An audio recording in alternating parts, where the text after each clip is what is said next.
Welcome back to another reading and correcting with me, Kindar, the Tiger Writes, and Ty, the Tiger Supervisor. These are where I read a chapter from one of my stories and correct it as I go. If you want to listen to these live, it's every Tuesday morning, 8 a.m. Eastern Time on Twitch. And if you want to support me, that is on my Patreon. Today, we are doing chapter 23 of Demons. Amanda is in the doorway, the one we could have used, on the left of the side of the glass. On the left side. Wait, what? On the left of the side of the glass wall?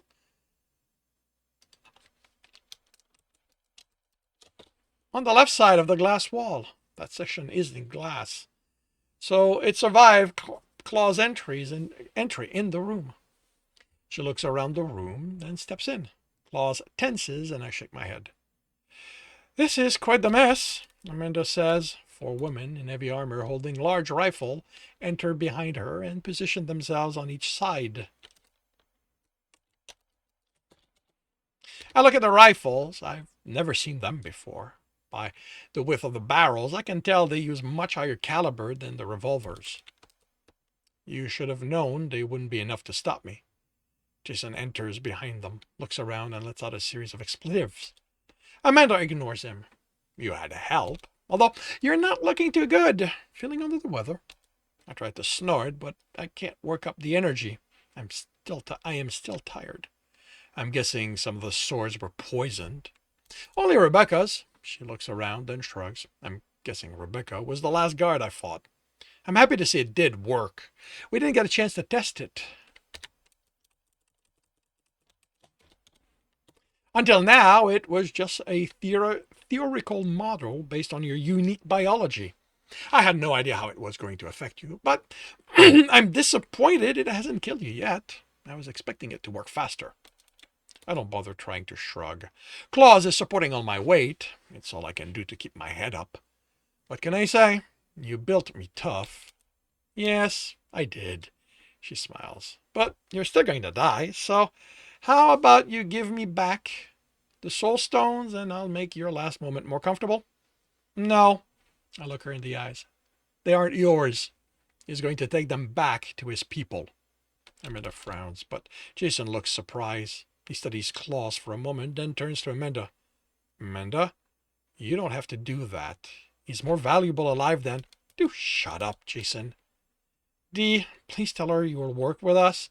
If you don't, you're going to die. I'd rather die than work with humans like you. Dee, you can't mean that. Why? Because I believed all the lies you told me? Because you acted like you cared about me? Like you were my friend? Good, Amanda says. Since you're resigned to dying, let's get this over with. She raises her hand, and the women aim their rifle at us. No, Claus says. Amanda gasps. Jason nods knowingly. You talk? She's confused for a moment, then understanding shows. That explains the low mass of the body that was brought in. You never killed it. You lied to us. She says like she can't believe it happened. You should be happy. It's something else I learned from you. Jason grabs Amanda's arm. Amanda, this is enough. You can't learn as much from him if he's dead as if he's alive. What is your problem? She asks, exasperated. He's a failed project. I'll make you another one soon enough. You can fuck that one if you want it that badly. The 2 women glance at Jason's disgust on their face. You know damn well that's not why. He throws her hands up. Never mind. It's clear I can't talk you out of this stupidity. But I'm not hanging around here to watch you throw over 2 years of work down the drain. He turns and storms out. Amanda waits for a long moment, during which I hear Jason stop, then the elevator door open. I can't let her do this. He closes again. He's too far away for her to hear him, so I'm not surprised when she continues. Where were we? Yes, killing you. No, Close repeat. I will not let you kill him. Why? Amanda asked, sounding surprised. I mean, it isn't like I'm planning on letting you walk out of here either, but why do you care? He's going to die either way. Are you hoping to eat him? I'm not dying here, I tell her. It takes every ounce of willpower, but I managed to get my feet under me and stand. It might be the last thing I'll do, but I am not letting myself fall into your hands again. You are full of bravado, she replies. I'm going to have to make sure the next one doesn't have that. It's annoying. She looks at the four women with her. It isn't like you have any say in the matter. I'm the one who decides. The room falls into darkness. Claus moves, and I fall to the ground. I only see 5 forms with my thermal vision. Then muzzle flash illuminate Claus as he grabs one of them. Something breaks, and he throws her away. He hits the next one over the head, and she falls like her bones have been taken out. For a while, I don't see him in the flashing light. Then they have to reload, and I see one bend in half with the sound of her spine breaking. The fourth one fumbles around. She's whimpering. She turns a flashlight on and screams as it illuminates Claus. Then there's a ripping sound. Claus has something hot in his hand or insides. The light falls to the ground and rolls away. Amanda stands frozen during the short time this takes. I wonder if it's fear or because she was confident she wouldn't lose. Now it's too late for her to run. Claus grabs her by the neck. Don't, I croak. She poisoned you, Claus says. She intended to kill you. She must die. That's too good for her. You have the stones. She can't make another one without one of those. She can get more. We can destroy the servers. It contains everything her research has to be on there. She moves back and forth with a jerk, and her head hits the top of the door frame. And she falls to the ground. She's still breathing. I do not like it, he says. You should not be protecting her. Her research is everything. Should we destroy that, and she's going to suffer for a long time. Claus picks me up and guides me down to where the server is. Wait, I think that should be plural. Yeah, plural. Where the servers are. It isn't just the room that is dark. The whole floor is as well as the others. Makes taking care of the few guards we encounter easy. Their flashlight warn us, and Claus moves too fast for them to react. He sits me down by the door, then the sound of things breaking lasts for 5 minutes. On the way out, I have Claus detour by the cafeteria.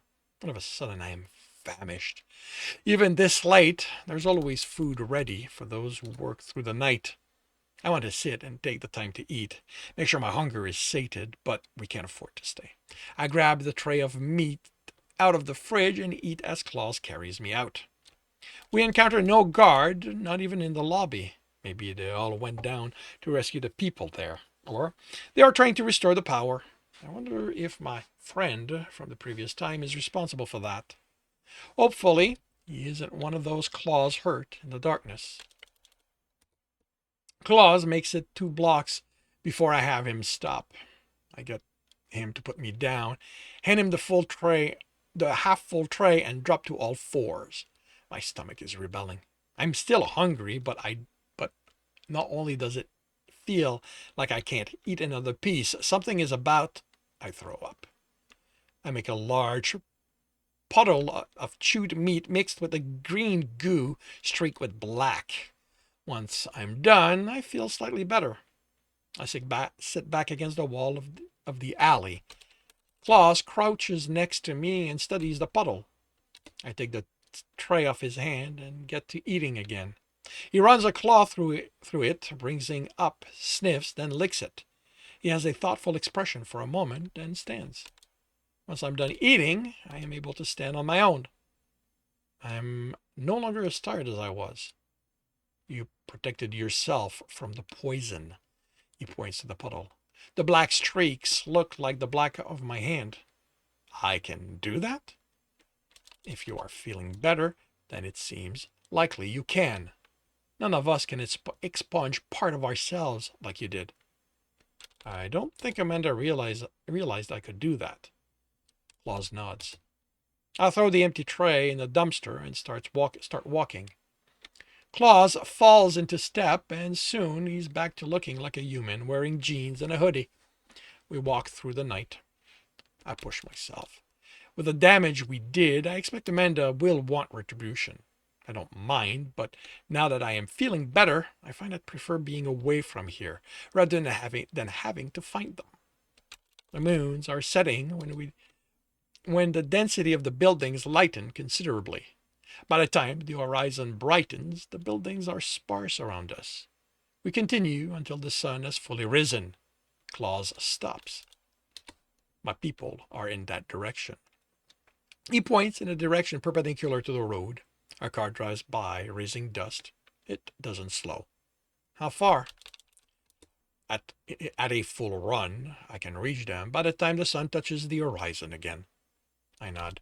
At the speed he runs, that's a good distance away. Amanda shouldn't be able to track him there. You should come with me. I shake my head. I can't. I'm not like you. You are. My people would accept you. Even after I've killed so many of them? I shake my head.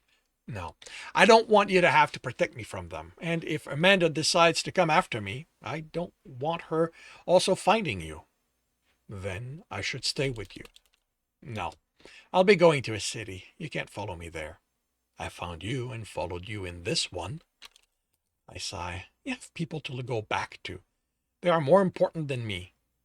He grabs me by the shoulder. I get a sense he wants to shake me, but he only stares at me. Then lets me go. He turns away. What will you do in that other city? Will you continue to hunt my kind? I don't know. I don't know how things work. I will have to get money. I have no idea how to do that. I look behind me at the outline of the city. They never taught me how to live, just how to kill. I look back to Claus. I don't know if I can let demons kill humans, even after all this. I don't want to believe that every human is bad. Juliet tried to help me. She can't be the only good human. His shoulders slump. There are more good humans than bad, but you don't owe them anything. You don't need to protect them. It's all I know how to do. It's all I know how to do right now. He turns and looks at me. Derick, come with me. We can show you another way, he pleads. The use of my name surprises me, as does the emotion in his eyes. I think about it, looking into the distance where he points. What would it be like, looking the way I do, living among them? I shake my head. Thank you, Claus in the dark, for showing me the world isn't just what I was taught. I start walking along the road away from him. Thank you for saving me. I hope you have a safe trip home. I feel his eyes on me for a long time, and I fight the urge to look back. Even once I no longer feel it. Feel them. I keep walking. When I do look over my shoulder, he is nowhere to be seen. I smile.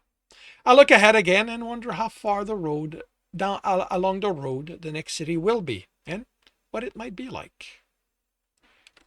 And that concludes Demons.